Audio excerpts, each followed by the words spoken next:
So the first card you have for your past is the King of Cups.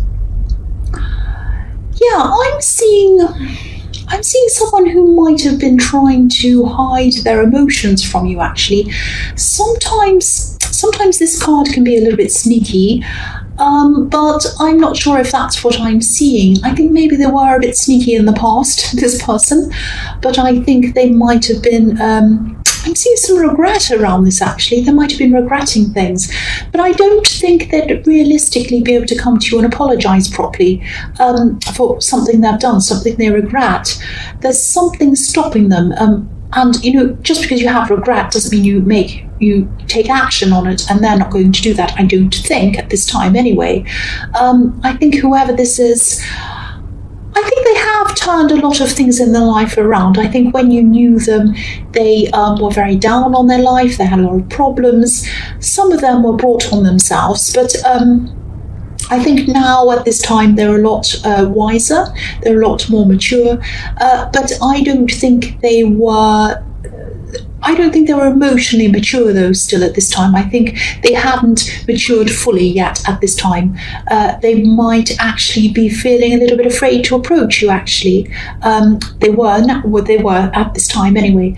I'm just looking at the ship on this card, so I think whoever this is ran away. I think they ran away from their problems. I think they might have even run away from you. And I think they thought they'd started a whole new life. And on a practical level, on a surface level, I think they did. They might have moved away to somewhere completely different.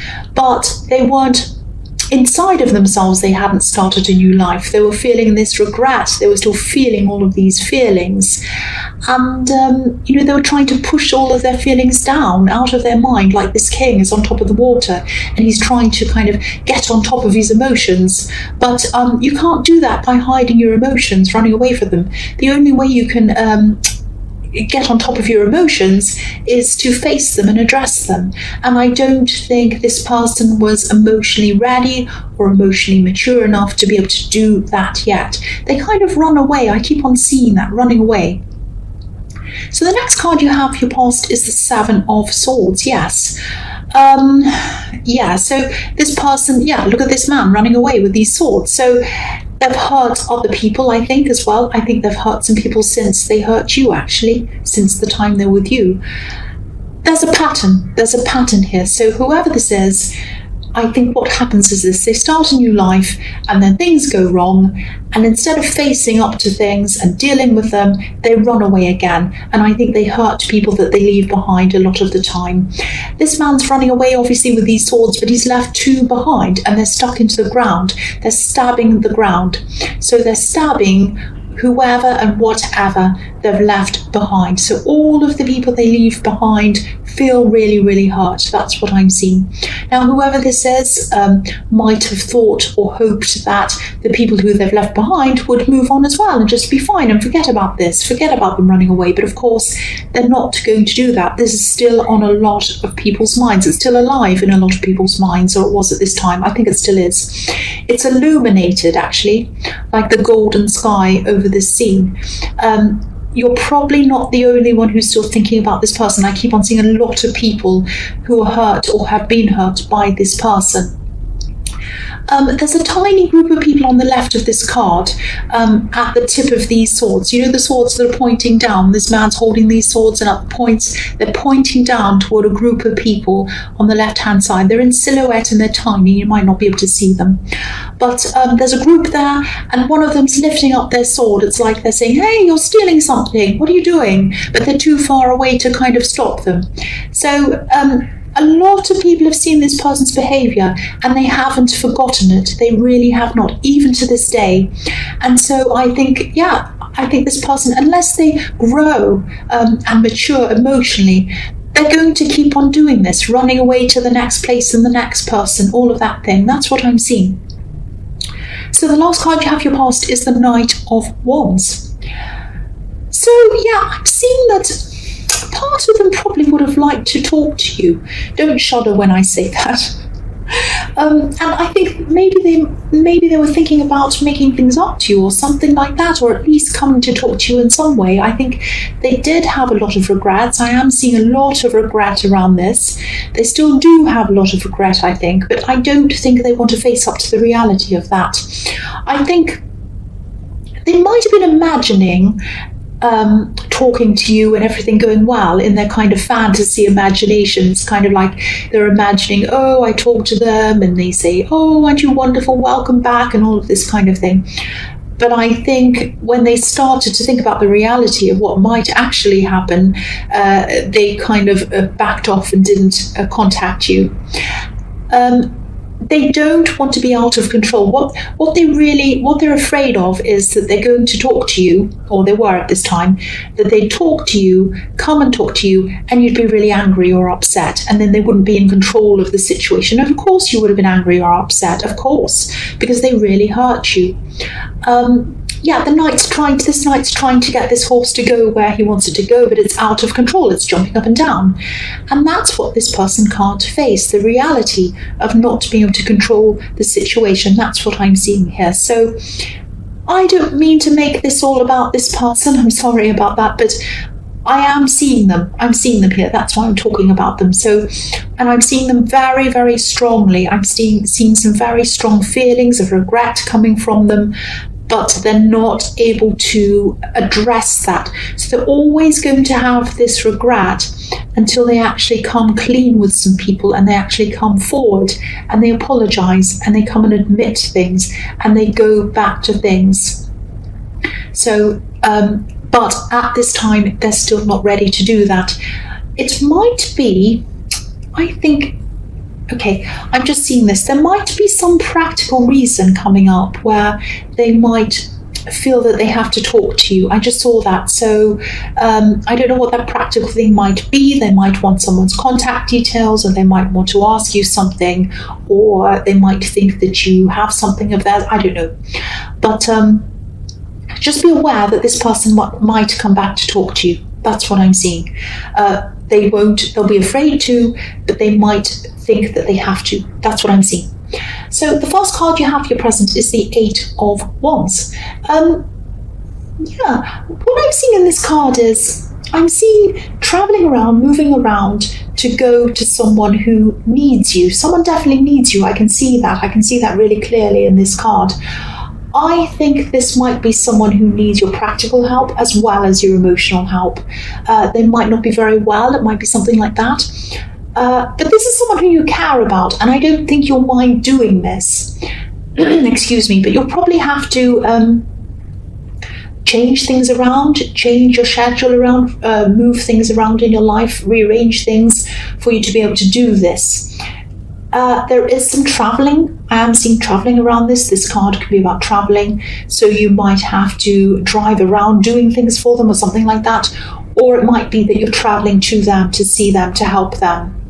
So if this resonates, you won't mind. I think emotionally you won't mind, because I think you do like this person, you do care about this person, and I think you're happy to help them.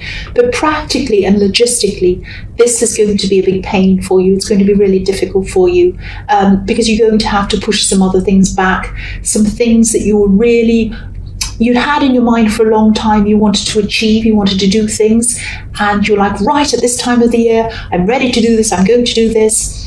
And then you're going to have to put a stop to it to go and help this person. So that's going to be, excuse me, sorry about that. So that's annoying. This is in your present, so I don't know when this is actually happening.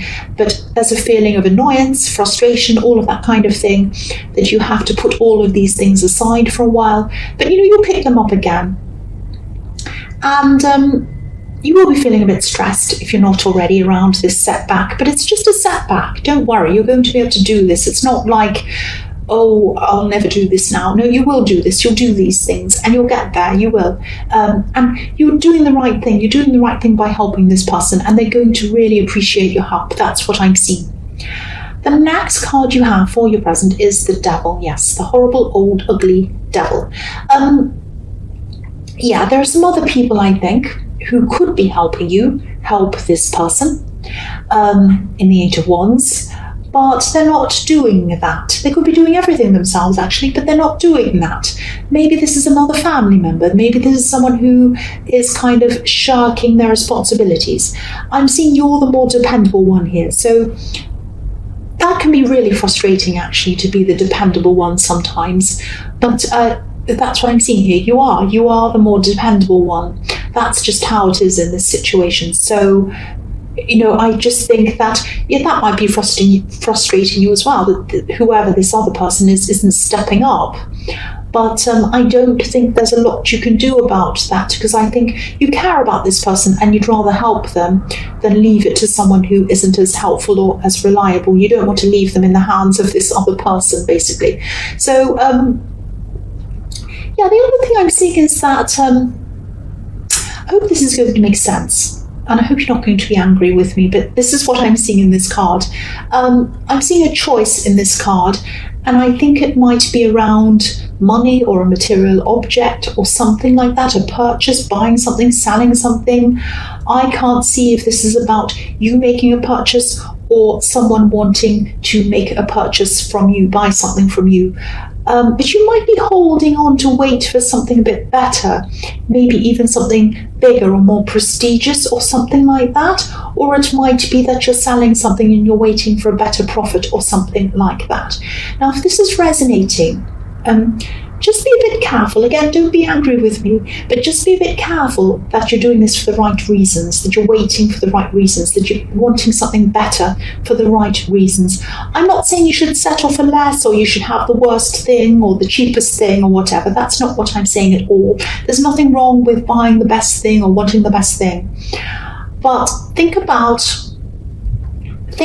your reasons for wanting more. Are they to show other people or to say, I'll show you, or look at me, I've got the better thing, or whatever this is? It might be time to just rethink this a little bit. It might backfire in some way. For example, if you're paying a lot more for something, then you can actually afford to have the most prestigious whatever it is, phone or something, just for an example. But deep down, you really could do with the extra money to save, or if you're wanting to sell something because you'll make a tiny profit, extra profit, just that little bit extra over what you'd usually make, you'd sell it and you'd be fine and you'd be very comfortable, but you're waiting for that little bit more, that kind of thing. Let go of this. Let go of this. Just be relaxed about this. Don't try and do things because of what other people think of you or whatever that is. That's what I'm seeing in this message. These people are chained. These people are chained. So whatever this is might keep you chained to it in some way, whether it's that you're paying off some debt or whether it's that you're chained to this thing that you can't sell because you're asking for too big a profit than what it's actually worth. I mean, I'm in this apartment. I'm not saying this is what you do, but I'll give you an example. I'm in an apartment, as you know, it's very noisy, and the apartment next door has been for sale for 3 years, and the person that owns it doesn't want to sell it for the price that it's worth. They're trying to sell it for a price that's inflated. They're saying, no, I only want the price that I only want this price. I only want to sell it for this. And they've had all these agents come in saying, no, it's worth that. You should sell it for that. And I know that because I've talked to all the agents and they've come past. And they've said, no, I'm not selling it for that. I don't want you. I'm going to get another agent. And they keep on employing all these new agents, property agents, to sell it. And they could never get the price that they want. Now, they could have had a tenant in there for 3 years. 3 years they had nobody in there. It was completely left with nobody there so that they could have someone give them the price that they wanted. Now, if they had had a tenant in there for 3 years, they probably would have made up a lot of that, or at least someone could have come and looked at it while they had a tenant. They could have been making money off it. Very, very silly. But they were holding on to get the inflated price that they thought it was worth. And it really isn't worth that. I know that because I'm in one here. It's not worth that. So this is just an example. I'm not saying you're selling a property or whatever, but this is an example of someone holding on and losing out because they're trying to get what's on their mind that they think something's worth. They're like, no, I own this property and it's worth this. It's not worth that. No, I'm better than that. So just be very, very careful around that. That's what I'm seeing. If you're holding back on making a decision around a purchase or around selling something because of a little bit extra you're going to get or a little bit extra you're going to make, don't be chained to it on and on and on. Be free of this. Be free of this. Set money free. The only way money comes to you is if you set it free. I know that sounds really silly, but that's what I want to say around this. So set it free, make a decision and do it. Don't be chained to it like these poor people chained to this devil. The last card you have for your present is the 10 of Pentacles. So yes, again, this card can be about slowly building up money over time, saving your money. So this is probably another message telling you to rethink something around money. Again, I'm seeing that. And also this is about freedom around money, not to be chained to money. Look at how freely these coins are floating around this card. They're floating in the air. I'm also seeing you feeling responsible for some people. Again, this might be this person in the Eight of Wands, but it might be someone else. It might be someone who you're caring for, someone who you feel responsible for. And I think this is family. Again, I'm seeing that. This old man in this card, he's looking over his family and he's watching them grow. And you see this in scenes at Christmas time, in movies and things like that. Not in my family, sadly to say, but in ideal families where the grandparents are looking and they're watching their families and they're seeing them grow and they see that as an achievement. And it's a fantastic achievement to have a happy family. It's an amazing achievement, definitely, if you can manage that. So yeah, whoever this is, whoever you're caring about and whoever you're giving shelter to, because I'm looking at this bridge and this is shelter, whoever you're giving shelter to, whoever you're caring about, whether this is this person in the Eight of Wands or whether this is someone else who you're caring for, I'm getting the feeling that this person isn't able to tell you that they appreciate you for some reason. Just know that they do appreciate you. You're sheltering them, you care about them, and they feel sheltered by you, they feel protected by you, and they appreciate you. That's what I'm seeing in this card. It's very beautiful. It's a very nice feeling. So the first card you have for your future is the Nine of Wands. So I'm just seeing you kind of retreating at this time, just going back into yourself, into your own space, probably thinking about all these things that you wanted to achieve, but you had to put aside in the Eight of Wands. Now, I was feeling a lot of frustration around this, rushing around and having to kind of put things to a halt because you had to do this.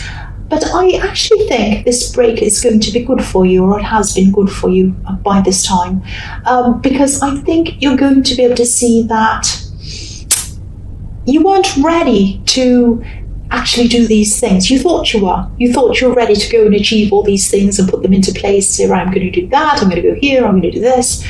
But you weren't ready. You weren't ready. And I think that time that you've had away from all of your goals and you come back to them at this time is going to force you to see them with fresh eyes. And then you're going to have better ideas, you're going to change things around, and you're going to be able to do things in a much better way. Oh my goodness. Sorry about that. What is that? Some sort of car or motorbike starting up. Stop interrupting me. So, and it starts again. So, yeah, sometimes people say to me in the comments, oh, you need to edit that out. Oh, you need to stop that. Oh, you need to stop doing this. Oh, you need to cut that. I don't edit anything. I record these, but I go from the beginning to the end. I never, ever edit. I don't do anything. I want it to be exactly as I've seen here. That's just what I want to say about that. So, sorry about that once again. So yeah, I think I am seeing in this time, when I look at this card, I am seeing that you will be exhausted at this time, because I think you will have been running around after this person in the Eight of Wands. But you'll be happy that you've done that. I'm seeing that, because you are a caring person. But I think once you've kind of retreated, once you've kind of got everything back into order again, and you've kind of rested on it, thought about it, rearranged everything, you'll be back to start on these goals again, and you'll start them in a much better way. I think you'll start them in a much better organized way, and I think you'll get a better result. So I think it was a good thing that you had a break from this. That's what I'm seeing in that. Sorry about that noise again. The next card you have for your future is the Ace of Cups. So, okay, this will probably sound really strange, but I think someone might think that, I know this is a cliche, the one that got away. That's what's coming into my mind, the one that got away. I know you probably don't want to hear this, but I'm going to tell you anyway. This is what I'm seeing. This could be why this person who runs away all over this reading might, it might be about them. They might be thinking about you. They might see you as the one that got away. They might have even been in tears, actually, at one time over what happened, over the way things happened, over their regret as well. There are tears coming down around this beautiful golden cup. So they regret a lot of other things too, I think. They regret a lot of things. I'm actually seeing a date, some kind of special date, a birthday or an anniversary or something like that. And this is reminding them of things that happened, but I'm seeing them approaching you. I'm seeing that again. So please be careful if they do that. There's still a lot of emotional immaturity around them. So, but if they're feeling things this deeply, I'm seeing in this card, this could be the start of them growing emotionally, but I don't think they're still fully grown by the time they talk to you at this time, if this is what they're going to do. And my instincts are also telling you, they're kind of standing out and warning you to be cautious around this person. Now, I was seeing in the Knight of Wands that they were going to they might talk to you about a practical thing. So it might be that they come to you, approaching you about a practical thing, but really the other motive behind that is that they want to get closer to you. But if they're going to do that, they're going to have to admit to what they've done. That's if you want to take them back. Now, you may not, and I'm getting lots of warning signs telling me to warn you not to. Of course, it's up to you to do whatever you want, you know that. That's what I'm seeing there. I just have to tell you that's what I'm seeing. So the last card you have, your future, is the Knight of Cups. So yes, this knight's coming up to the edge of this river, and he's kind of coming to see what's there. He wants to see what's over the other side. And I think he can see what's over the other side, but he's not crossing over the other side. He's hesitating. What's over the other side is a mountain, stability, and that's what you are. Your stability to this person in the Ace of Cups. You mean stability to them. You are the more stable person in this relationship, or you were when you were with this person. You represent that to them, but stability is also scary to them. That's what I'm seeing. That's why they're hesitating. They're hesitating because of that, and they're also hesitating because they're afraid of your reaction, and they're afraid of being out of control, which is what I was seeing in the Knight of Wands again. So, again, be very, very careful. All I can say is be very careful around this. If they do approach you, be careful. You've been through so much with them and since them. And if this is all resonating, I think that, if you do open up to them again, and if you connect with them again, and if you do get back together with them again, or even if you see them as a friend again, you'll always have in the back of your mind, will they get up and run away again? Will they stay again? At any second, they might get up and run away. You'll always have that in the back of your mind. So just think about that. I mean, no one wants to live their lives feeling like that all the time. Now, I sound like I'm really negative. You might want them back. You might not. But if you do, really think about what I'm saying. And I don't want to be negative again. I don't want to warn you off anyone. But I feel that I have to, because that's what I'm seeing. So just think about that, please.